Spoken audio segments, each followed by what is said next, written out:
Hey guys, Dane here. Welcome back to Catalyst Personal Training. Today we're going to do a bit of a talk for the ladies out there. We're going to do a talk on how to get your body right for your wedding, for your big day. I've got my brother, he's recently engaged, and there's been a bit of discussion about how to get ready for a wedding, particularly from my future sister-in-law there. So today we're going to do a bit of a talk on how to get ready for your wedding and some of the things that you can do, just some key points to try and make it a little bit easier on yourself to get ready for your wedding. First of all, I'd just like to say that this information is for non-pregnant brides. Okay, I just don't want to have any sort of carb or calorie restrictions for brides that are pregnant. So you should always just do whatever you need to do there. So key points for ladies out there that are getting ready for their big day. First key point I've got down here is you've got to give yourself plenty of time. You have to not rush this. Your body takes a while to get rid of body fat, and I've written down here that you need to give yourself a minimum of 6 months at least to get rid of the body fat and to come down to the shape that you want to come down to. And I'll put in brackets here longer if you're even really out of shape. Okay, so a minimum of 6 months to get into shape, but during that 6 month time, you must 100% stick to exactly what you've set out to do. Okay, so you can't waver in and out of your diet and in and out of your training during that 6 month period. You have to really stick to it. And I guarantee you, because you've given yourself 6 months, it's actually, you don't even really notice it. It's so gradual that you don't really notice any kinds of major changes with your diet and all your training. You do have to get educated though. So one of the other things I've got written down here is you have to start to be aware of what you're eating. Okay, you can't just magically pull this out of the hat. So what you've got to do, guys, is you have to, girls, sorry, you have to know your grams of carbohydrates per day. You have to really get into the food. You have to really understand how many carbohydrates you're eating per day. Even if you're at the 6 month mark already, just get a food diary at the moment, write down what you're eating for a full week and be 100% transparent and honest.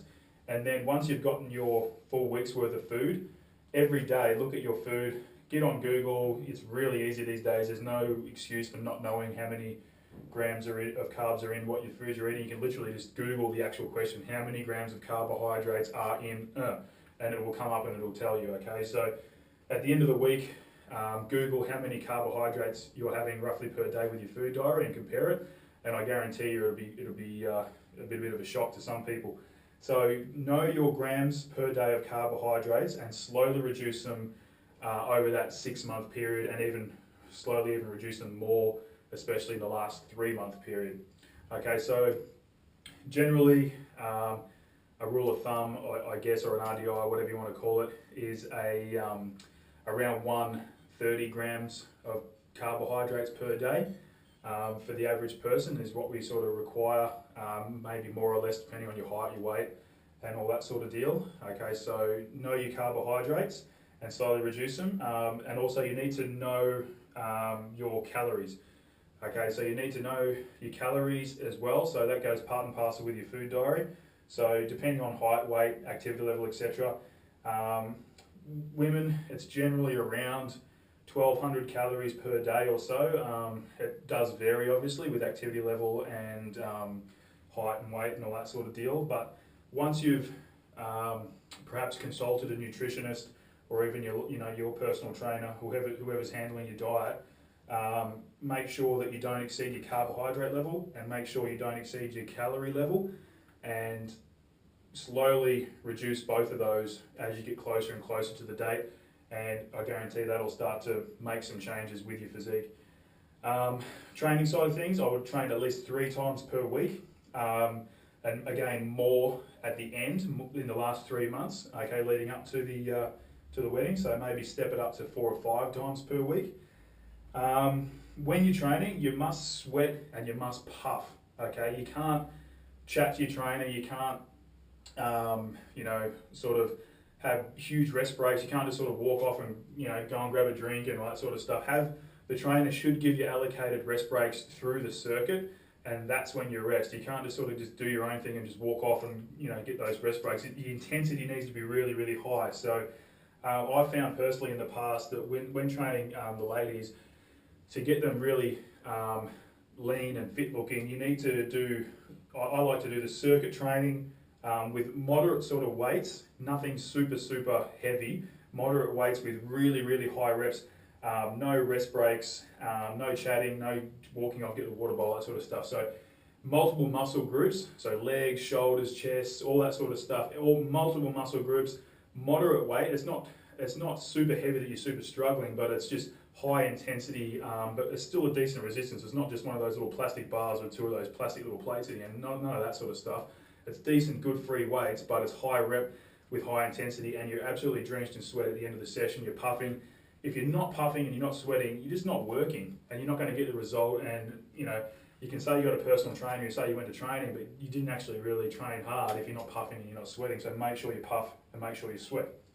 Okay, so now that we got you eating right, now that we got you puffing and sweating, we need to measure what you're actually doing. So we need to, first of all, before you do any of this stuff, I would recommend at the very start, go out and get a DEXA scan. That's DEXA.